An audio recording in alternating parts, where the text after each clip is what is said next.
It was offered to you. First time. It was pitched to you. What was your reaction? No, first time po siguro na-finalize siya. Parang yung feeling, may feeling of excitement and kaba rin, syempre. Kahit saan naman po siguro ang bagong proyekto kami. Kahit na matagal na namin ginagawa yung pag-arte or ilang series or ilang pelikula na yung nagawa namin, parang masarap pa rin sa pakiramdam na kakabahan ka. And masaya ako na naramdaman ko yun nung in-announce nila na magkakaroon na kami, finally matutuloy na tong project na to. Pero mas na-excite ako nung si Direk Sigrid na kasi nung na-meet namin siya, bago pa po itong, happy birthday! And then, Merry Christmas from Dear Plus. Anyway, sorry. Nung na-meet po namin si Direk Sigrid, bago po itong story ko na to, ang gaang ng pakiramdam ko sa kanya. Kita niyo naman po, ang gaang-gaang ng energy natin ngayon. Kasi pinasa mo sa amin lahat ng gaang, kaya nabigatan ka tuloy. Anyway, masaya ako and exciting na-excite ako na katrabaho siya. Kasi familiar ako sa work na, napanood ko yung mga pelikula niya, and nakatrabaho siya ng kapatid ko. Yung mga times na parang gusto kong magkaroon din ng babaeng director sa pelikula. Wala pa, first time. Ano ba? Babae. Na-realize ko lang ngayon. Nag-flashback ako, wala pa pala. Kahit po sa series. Direct Joyce, member, mga ganon. Sa series. Sa Zero to Heaven. Sa pelikula. Sa pelikula. Yun ang akala mo babae ako. Kaya surprises. Hindi talaga alam. Yung legit daw. Direct story mo ba? Oo. Yes, nagsasakitan kami. May alien po. Your first reaction when the project was over. Wow, I was just so excited. Yes, I agree with what Liza said about the nervousness, but that's always a very good sign for me. Pag nararamdaman ko yun, it means, oh my goodness, I'm about to do something na talagang I really care about. Kasi that nervousness, it's what pressures you at the back of your mind to do your very, very best. So I knew that this was the kind of project na, ayun, parang marami akong matutunan, marami akong bago na namang may explore na uncharted territory sa utak ko, sa puso ko. And I just felt like it's going to be an amazing adventure for us. I'm very, very excited. Also, when we all met together and we were talking about the project, we shared a lot of our insights and our thoughts. There was no wine involved. Yeah. No, just in case you're wondering, I know you didn't ask. So we were all just so soberly talking about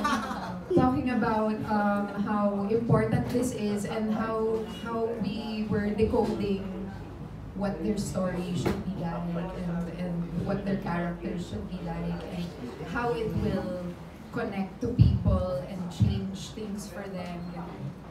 Okay, last question. Kay Direk. Direk, I know excited ka sa project na to. So what makes you excited about this project? To be honest, it's a very personal excitement sa akin because personal excitement. May iba namang iniisip sa Dennis. No, because I started doing films, short film pa lang, it's a lesbian film. It's entitled Babae. It's about different faces of women and talking about issues on women. I've always wanted to make films about women. And my first feature length is si Angel Aquino, yung artista ko na, si Terry Malvar. It's a coming of age story. It's been a long time bago ulit ako nakagawa ng ganitong topic or LGBT theme. I made Lulu, which was during pandemic. It was part of the Viva Max series nila, first series nila noon. So, this is parang second na movie ko pa lang na lesbian theme. So, I'm very excited dahil ano na siya we are talking about matured I mean, ano na, mas may age na, I mean, hindi na siya coming of age. And so we talk, it's an exploration of your identity. So a lot of people, you know, na makaka-relate also. And since I am in this industry, gusto kong gamitin yung platform ko para rin mag-spread ng awareness and educate people in a most fun way, romantic and comedy way and drama way, alam mo yun. So that's why I'm very excited. It's challenging also kasi, you know, to be honest, syempre serious din yung topic, di ba? Pero how am I gonna present it in a very light way? So, Salamat po. Romel Gonzalez. Ayun, ang question ko kay Direk Sigrid din. Kasi, of course, you made history with Kita Kita, di ba? Na hanggang ngayon yata yun ang highest grossing indie film. So, doon, unconventional din yung tandem ni Empoy at ni Alessandra. And this time, unconventional ulit ang tandem nitong dalawa dahil isang out of this world. So, anong magic meron at parang nahihilig ka sa mga unconventional partnership or tandem? gusto ko talaga maging conventional na lang talaga minsan. To be honest. Kasi it's really, this is more pressure sa totoo lang. But yun, wala. Siguro gusto ko lang talaga ng challenge din, no? Na gusto ko mag-struggle in life more, I think. So, maganda rin kasi na maipakita sa mga tao, ang mga unconventional actors, you know, they have to see it beyond the love team. They have to see them as actors. How can they portray their characters if felony? I mean, you know, without judging them kung meron silang karelasyon sa totoong buhay. So yun kasing magic ng pelikula. If you will be able to make them it's a make-believe story eh. So that's the magic of film. So for me, it's more challenging na ipakita. Sige nga, maniniwala ba kayo na pwedeng maging sila? So, for me, yun yung satisfaction na nakukuha ko sa mga unconventional characters. Kaya siguro gusto ko ng gano'n. Parang basagin naman natin yung may iba naman. Well, sa kita-kita, naniwala ang milyong tao. Yun nga eh. Baka Pwede. malay mo sila na ngayon. Yeah. O, hindi naman natin alam. May pressure ba direct sa'yo na malampasan mo yung nagawa mo sa kita-kita? Alam mo, lagi yung tinatanong sa akin. Kasi parang, oh my gosh, no. Talagang, of course, there is pressure after what happened sa kita-kita na gusto lang namin bumawi doon sa it was an unexpected talaga siya. Because since, you know, the characters are unconventional nga, and even the story, it's not linear, yung mga ganon. So, yes, every project after kita-kita, talagang pressured sa akin. But as a filmmaker or creator, I've realized that if magde-develop on the pressure, it will be difficult for me to create something that I really want. So I'm making films na, you know, this is what I want to do. It's not for kailangan kumita or what, kasi maapektahan yung creativity. It's really, ito yung gusto kong message. What do I want to tell the audience for this film? So that will make my creations or films maybe unique in every film. So yun ang important sa akin. Thank you, Direk. My next question naman is for sa tandem, unconventional tandem. So, kanina may konti ng revelation na may mahuhulog galing sa taas, ganyan. So, nape-pressure ba kayo? Kasi lalo ikaw Rian, ikaw yung mahuhulog galing sa I'm sure first time yung gaganap na ganung role, di ba? May pressure sa iyo yan, Rian. Nahulog naman na ako before.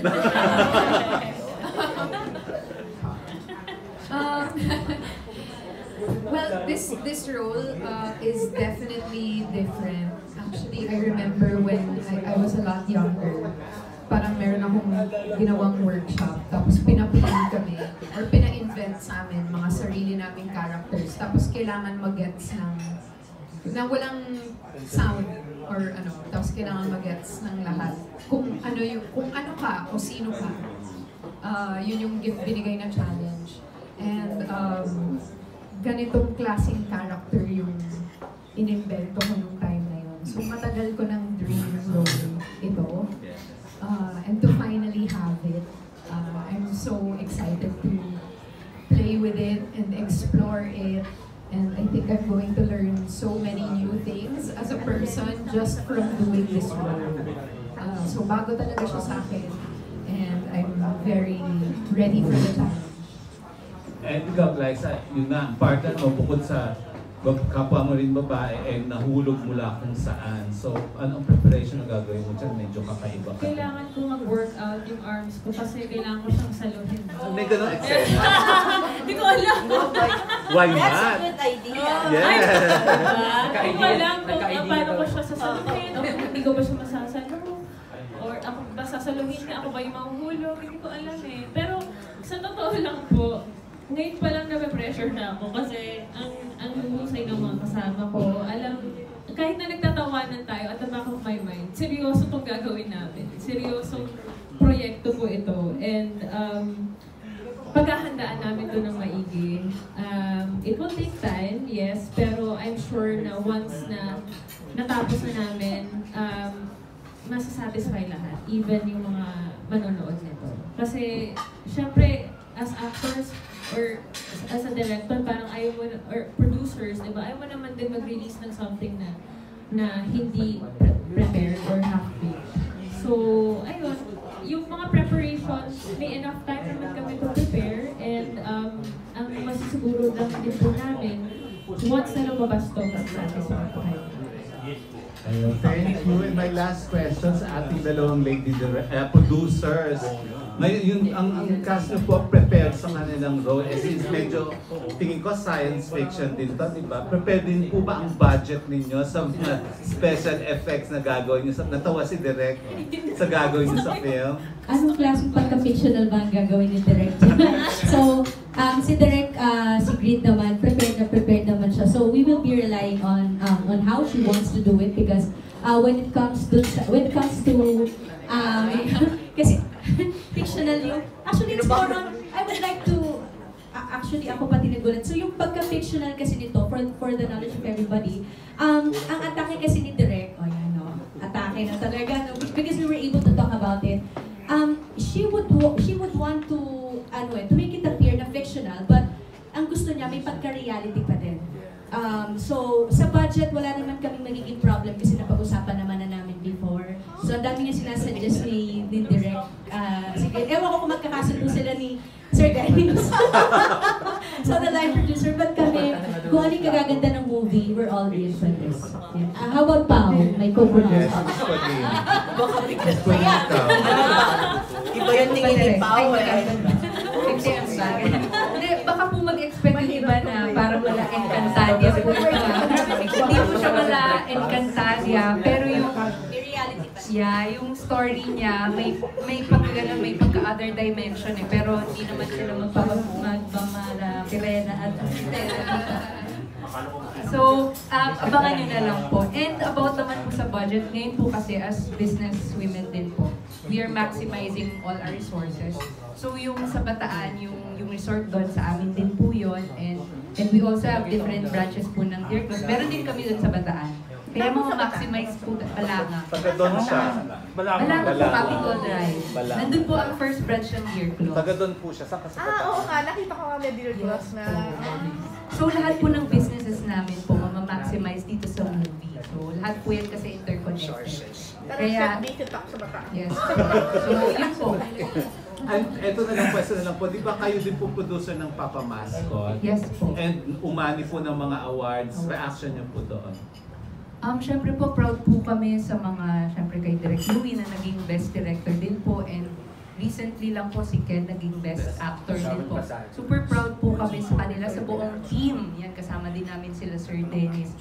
And yun po, nakakatuwa lang kasi na-recognize po ng mga award-giving bodies natin. Kahit super bago pa lang po kami na film production, na-appreciate po nila yung mga ginagawa namin. Thank you. Ano daw pong resort niyo? Ang resort po namin ay, dun sa Bataan ay Aromagicare Grandeur Hills. Yung Aromagicare po, yan po yung brand natin na wellness brand. So, from a wellness oil, naging resort po tayo. So nagpatayo po ang Aromatica ng mga resort. Sa Bagak naman po yung resort. Pero yung Deer Claws po, sa Balanga. Hindi pa po siya open. Open na.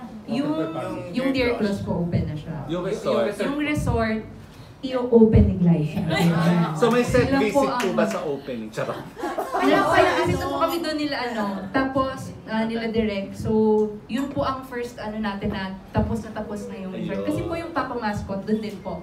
Pero hindi pa siya gawa. Oo, halata. Under construction. So, pag nandun na po si Glyza at si Rian, Sa inyo gawa ba na. yung sa may pag-asa na restaurant?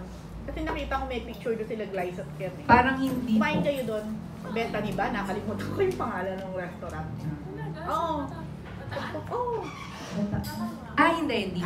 Yun yung pinuntahan natin. Ano po ma'am sa construction po ng resort? Gaano finish na po ba siya? Ilalunch na. Malapit na. Almost done. Oo po. Malapit na siya. Kasi pandemic lang din siya eh. Dito namin inumpisahan this few years ago. So, pwede lang ako magtanong. Roll done, Amanda. Sa dalawang producer po kay Miss Pauline saka kay Miss April, paano po kayo napapayag na gawin yung ganitong klaseng konsepto na may pagka-GL?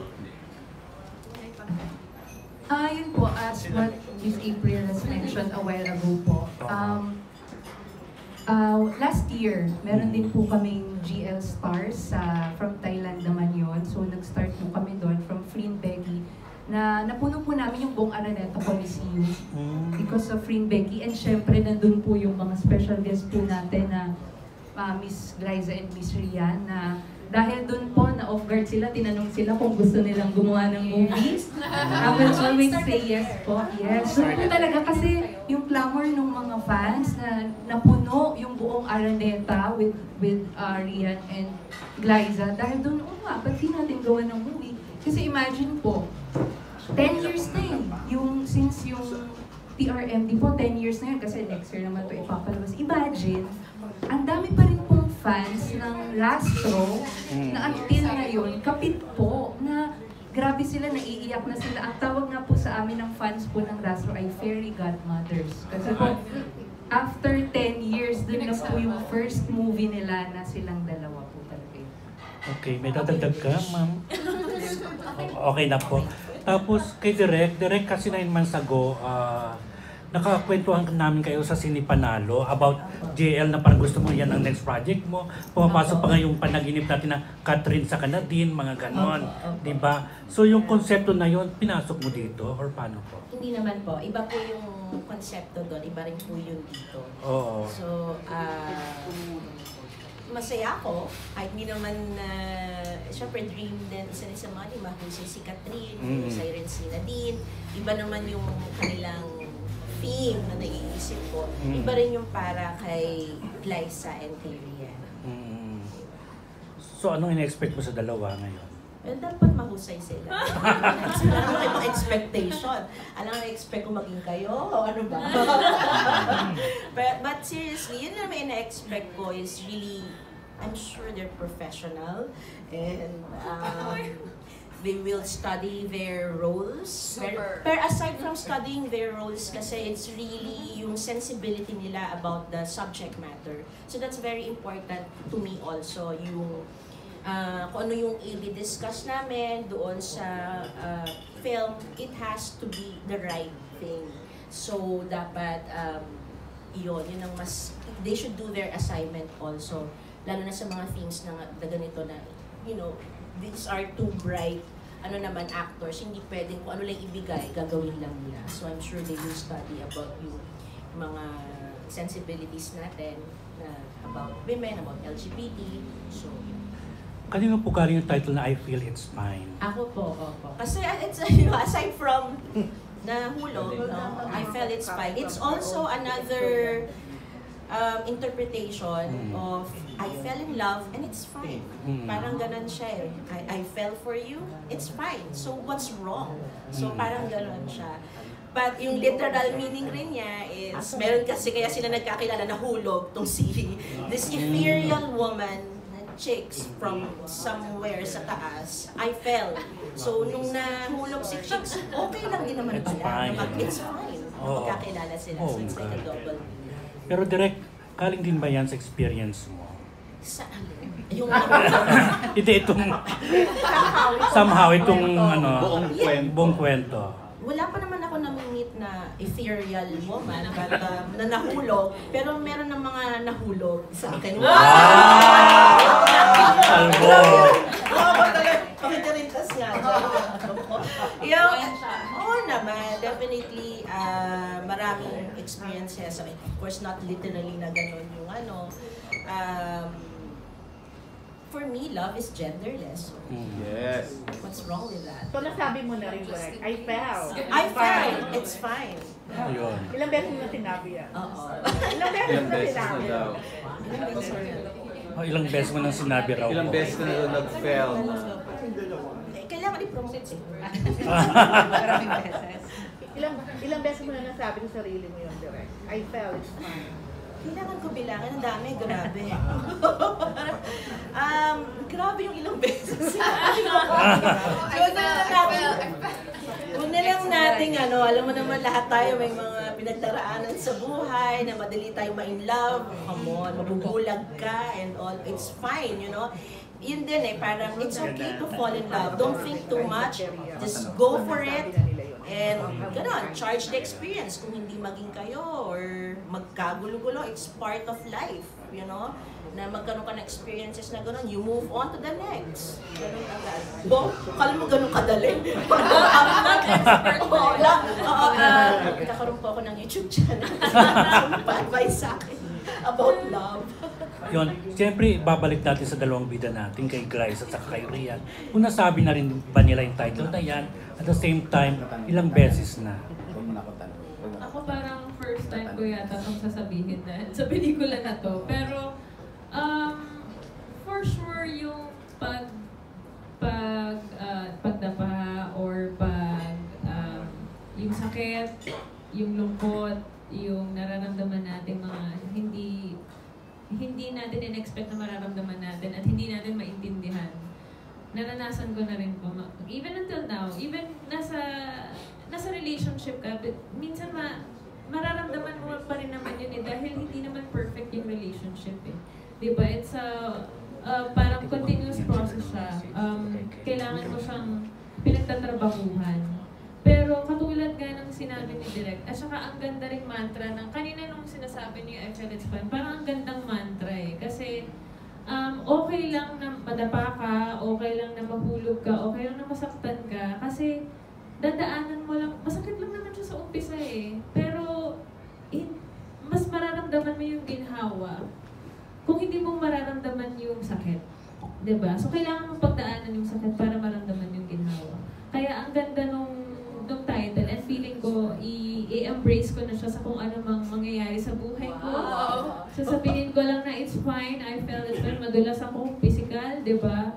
It's fine. So ang gandang parang nakaka-inspire pa lang po, ngayon pa lang, na i-imbibe yung title. Yes, Rian. What's the question? Yung question? Ilang beses mo na nasabi itong title na to, I feel it's fine, or nasabi mo na ba? Oh, well, I'm dating my first boyfriend ever.